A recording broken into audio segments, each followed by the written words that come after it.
Hi, I'm Robert Holloway with Mississippi High School Activities Association, Assistant Director, and today we're going to talk about the 2021 basketball rule changes. I am a part of the NFHS, which is National Federation of High Schools Basketball Rules Committee, and we met through Zoom meetings for 3 days, April 14, 15, 16, to hammer out where we were going for the next year in basketball.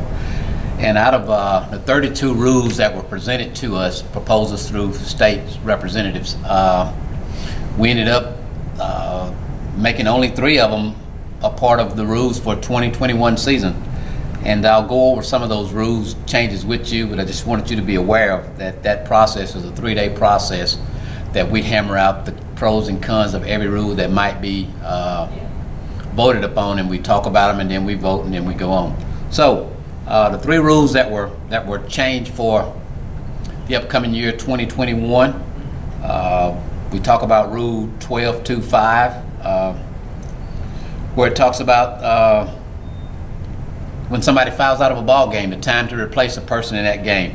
In the past, there's been an opportunity for you to actually get an extra timeout during that time. So once a guy has been gets his 5th foul and is out of that ball game, you got 15 seconds to replace, and then we've got, at that point, we've got the official score sounding a horn and giving you that 15-second warning, and then 15 seconds later, we got to be playing. If we don't be playing then you could be penalized with a technical. So that's one of the changes. The second change has to deal with when a coach is ejected from a ball game. We just wanted to clarify some wording in the rule book about when a coach was being ejected from a ball game, that the individual that takes over has to be a certified person, a certified personnel of that district, a certified personnel of that school. If you do not have a certified person on staff to take over that team, then that game will be forfeited. And when we start talking about forfeiting the game because of a coach, if the team is leading, we will keep that score. If the team is behind and there's a forfeit of a ball game, then the score will revert to a 2-0 ball game. So that's the second thing. The third rule that we changed was just clarifying. We've gotten to this myth that now officials have to give a coach a warning before he can actually assess a technical to him. That's not true. The rule book says he may issue a warning if he thinks the confrontation, the penalty is worthy to give him a technical without a warning. Then he absolutely has the right to do that. So the wording has been changed to he may warn a coach. But let me go over a couple of things that we voted on that were close, and you'll see again within the next year or so. The coaching box became a big discussion when we have moved to the 28-foot line for coaches to go up and down the sideline to coach their team. The issue now is becoming that coaches are becoming more and more verbal being out of the coach's box along those lines. So it has become, and that rule, out of 13, that rule was a 6-7, which was disapproved, going back to the 14-foot coach's box, eliminating that 28-foot that coaches can run that line. So I'm sure as of next year that rule will be evaluated again and looked upon again, because we're having issues now all over the country with coaches using that box and misusing the coach's box. So that one will come back up again. Probably the other one that's really big that you wanted to talk about is the shot clock. The shot clock rule has come up again. The shot clock nationally with our rules committee was voted down 3-8. There was 3 that was for the shot clock. The other 8 were against it. So at this point, there's not a shot clock, but there was a second rule that was being voted upon about each state could individually adopt a shot clock rule. That one had more gain. It gained a lot of momentum, and it only 2 abstained from voting at all, but it failed by a 5-6 vote. So it is right there. It is right there on the number that individual states can adopt a shot clock rule. So at this point, that's where we are. So that rule is going to come back up again.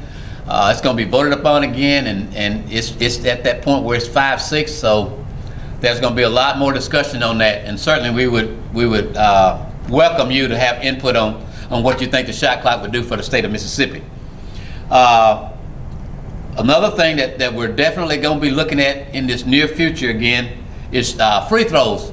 You know, now we go with the on the 7th free throw we start shooting. That was a 5-6 vote again on starting free throws, shooting free throws after the 5th foul after every quarter, and then we go back to 0 after each quarter. That had a lot of discussion, guys. So instead of going 7 and then we're there for the rest of the time, we're going to wanted to look at having 5 free throws after you get the 5th foul. Let's start shooting free throws.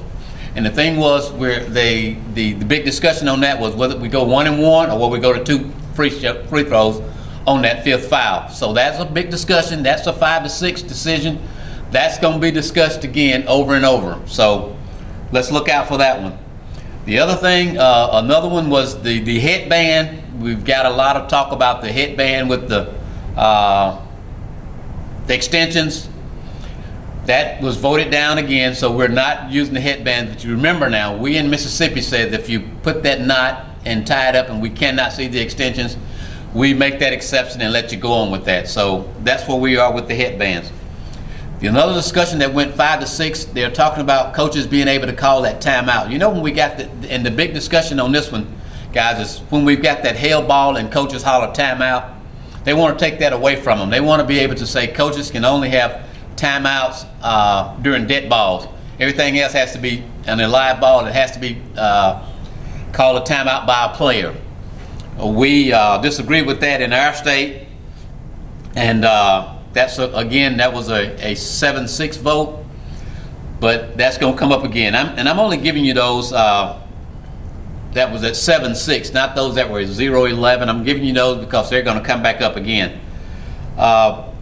Another one that was thought about was when the ball lodges after a shot, it lodges between the baskets or it lodges on the backboard.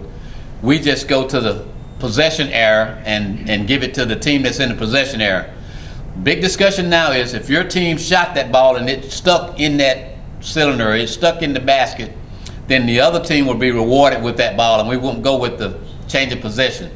That's there. It's going, again, it's not for the 2021 school year, but that's going to be talked about again because the vote was so close. And the last thing on the close vote was when a player enters a ball game with illegal apparel on, the talk is to charge the coach with a technical foul because he knows from the beginning whether a player is properly equipped.